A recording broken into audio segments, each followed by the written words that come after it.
Assalamualaikum warahmatullahi wabarakatuh. Hai guys, kembali lagi bersama saya Kurata Ayuni Munte. Nah, pada kesempatan kali ini saya akan membahas program intervensi untuk membantu permasalahan gangguan pemusatan perhatian dan hiperaktif serta kesulitan membaca atau disleksia pada anak yang telah diobservasi kemarin. Nah, yang pertama, kita akan membahas tentang program terapi untuk membantu anak dalam gangguan pemusatan perhatian dan hiperaktif. Nah, menurut DSM-5, anak yang memiliki gangguan pemusatan perhatian dan hiperaktif atau dikenal sebagai ADHD yaitu Attention Deficit Hyperactive Disorder. Nah, anak ini memiliki ciri-ciri sering gagal fokus atau kesulitan dalam menjaga perhatian atau konsentrasinya, baik dalam mengerjakan tugas maupun bermain.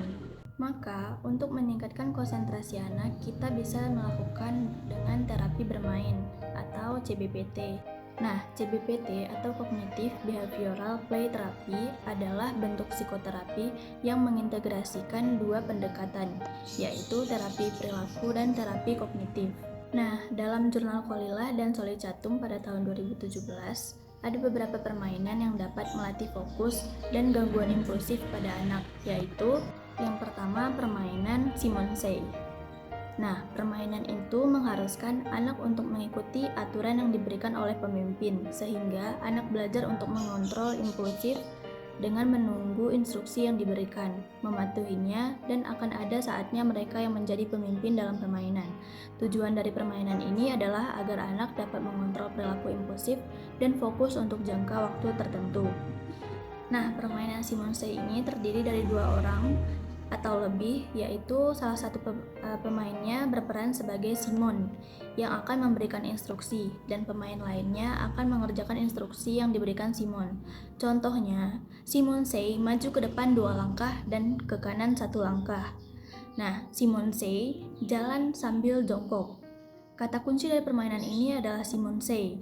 Namun, jika leader memberikan instruksi tanpa berkata Simonsey, maka pemain lainnya tidak boleh mengikuti instruksi.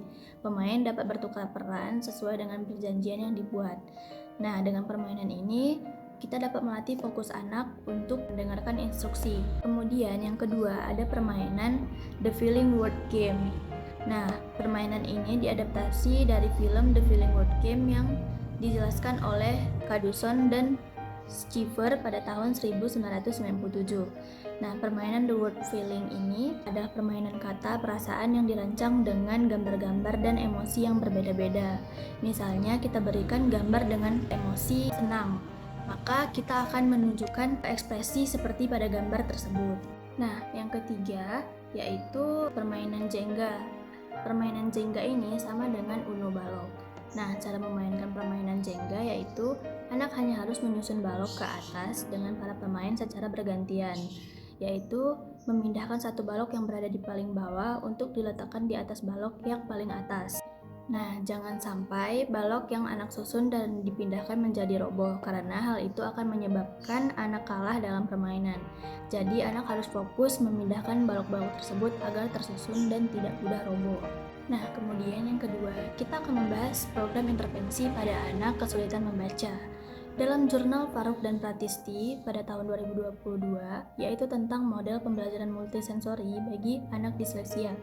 Nah, metode multisensori ini merupakan suatu metode yang memaksimalkan penggunaan fungsi sensorik dalam proses pengenalan konsep pembelajaran sebagai peningkatan pemahaman individu dan penerapannya dalam kehidupan sehari-hari.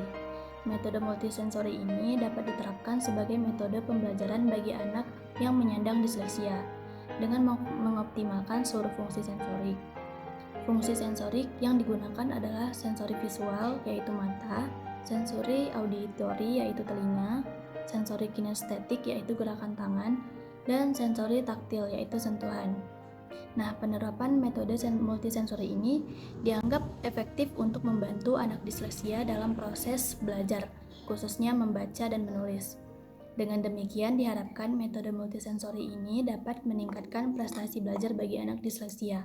Secara garis besar, pelaksanaan metode multisensori ini adalah anak belajar dengan memperhatikan setiap huruf, mendengar bunyi huruf dari guru, membuat bentuk huruf dengan jari tangan, dan menulis kata yang dipelajari dengan memasukkan indera visual, auditif, kinestetik, dan taktil secara padu. menurut Basam dan Sulfasyah 2018 dalam Pratisti dan Faruk pada tahun. Nah, dijelaskan lebih lanjut bahwa proses pelaksanaan metode multisensori ini diperlukan alat bantu atau media yang berupa tulisan cetak atau kartu kata, kartu huruf, huruf timbul seperti lilin mainan, atau media lain yang memiliki sifat dapat disentuh oleh anak. Nah, maka dengan alat bantu tersebut, anak dapat mengingat setiap huruf yang didengar dari guru dan bentuk-bentuk huruf yang telah diketahuinya. Oke guys, sekian program intervensi dari saya. Bye!